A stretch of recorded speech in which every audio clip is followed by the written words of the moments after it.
Hey guys, McFastRacing here. Just want to give you a quick update of where I was at.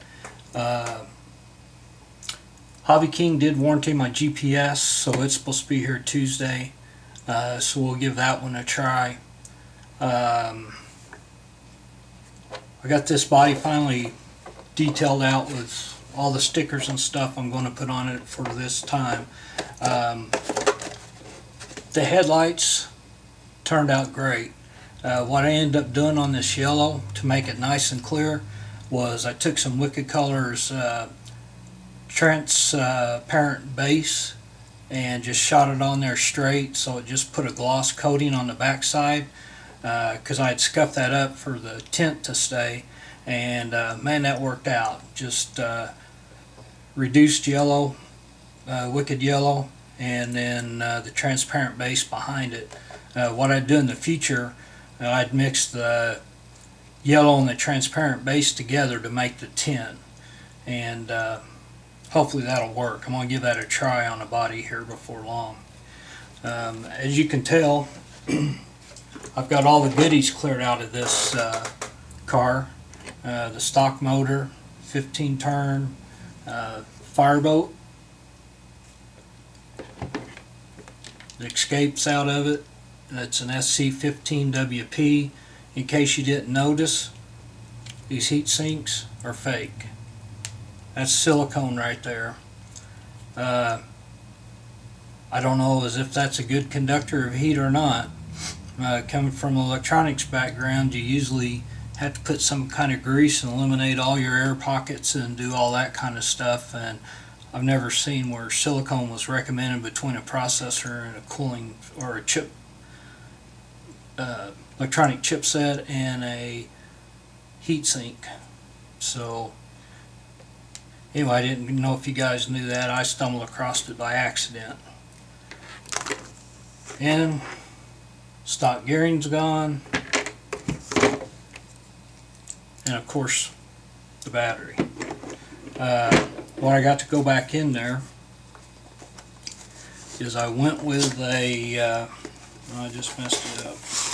I went with a Castle Sidewinder combo based on a Sidewinder 3 stuff. It is well, everything's showing upside down for some reason. There we go. It is the Newcastle 1406. It's a 5700 kilovolt motor. You guys are doing a lot more than what I am in that regard, but I also did find a 3S battery that will fit in here from HPI. It is $110 from Tower Hobbies, but you always get a discount with them, so I'll be able to get it, I believe, for just under $100. It's got nice long leads. I was pretty impressed with the way the billets were soldered on, or I believe they're soldered on. Quality of the motor seems to be okay. I would have liked to have had a sensor, but for the speed game I don't guess that really matters. That's more of a track deal. And I was getting ready for VTA with the 69 Camaro body, and then I got tired of the track not being able to give me a copy of the rules of how they enforce them. So doesn't really make you want to go out and spend a couple $100 to be legal there and then find out you're not legal after the fact. And of course this came with a Sidewinder 3 Escape by Castle. So I'll be getting those put in. Gearing, I got a 66 and a 33. I'm not 100% sure that's right. I'm probably going to have to go up on the spur gear, but I do have an 87 and a 90, and I'm getting ready to order some more spurs at the end of the month just so I can change them out.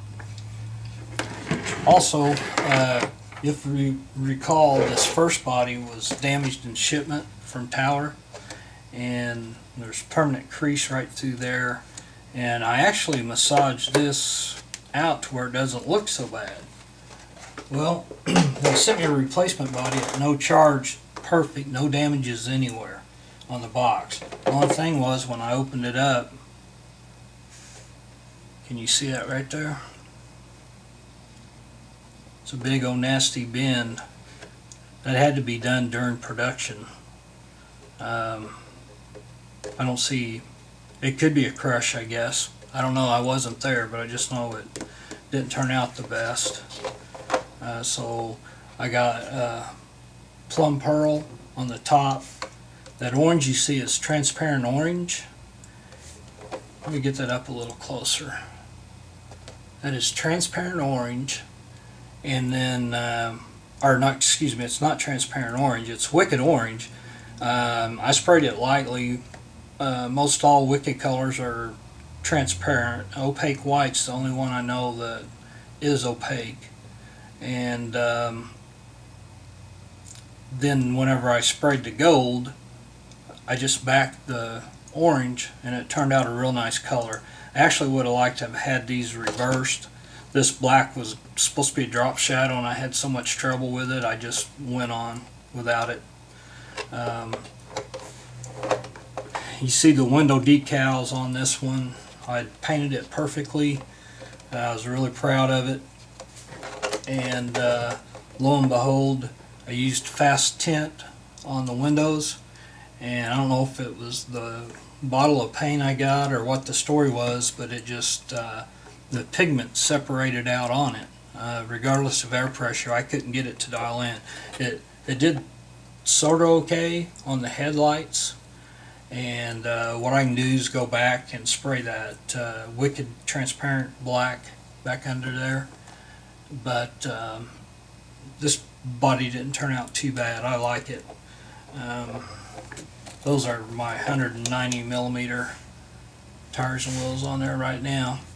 Nice thing about these tires though is they're HPI super radials, and they come in the Pro compound. I know having the tread on there is not good and you won't get maximum traction, but I don't know how much better their vintage slick and a D compound versus the Pro compound. I can tell you the Pro compound feels much stickier, very much stickier, and look how nice and soft it is. So that's going to get some grip. This is considerably harder. You can tell it was designed for longer wear. But anyway, that's where we're at. And I also started on another body. This is a 190 millimeter body. It's the ZL1 Camaro by Protoform. I'm really impressed with the quality of this body. I found it far better than these last two Corvettes I did.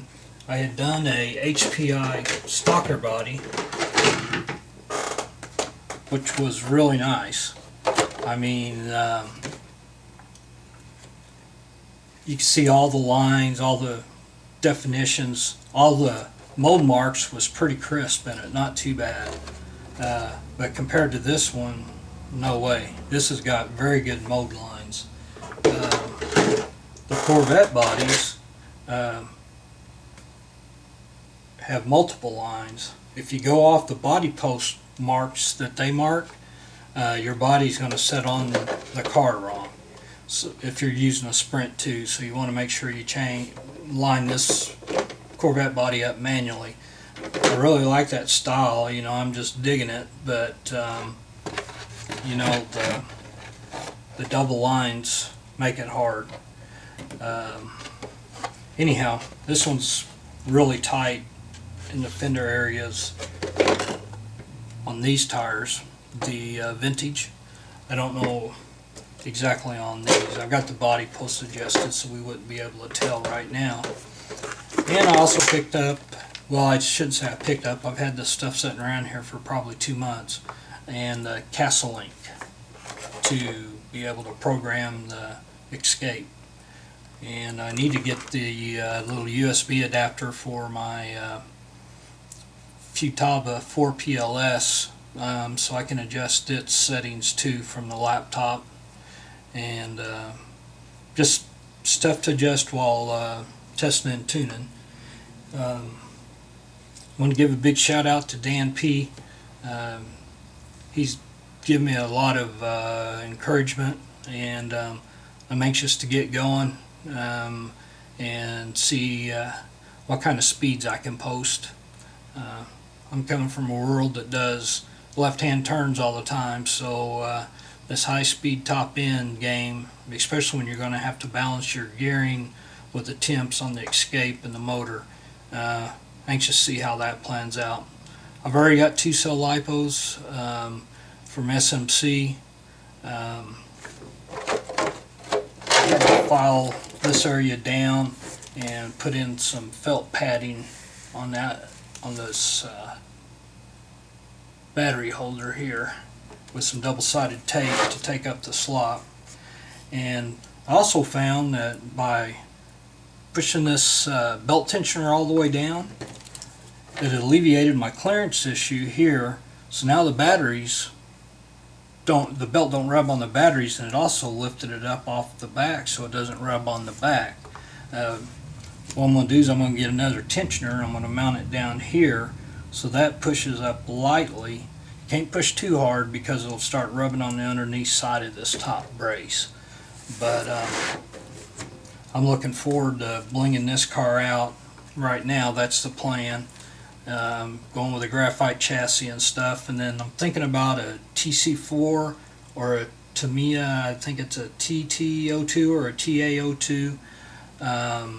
Both those are in the $150 mark, and then of course you have to add all your electronics.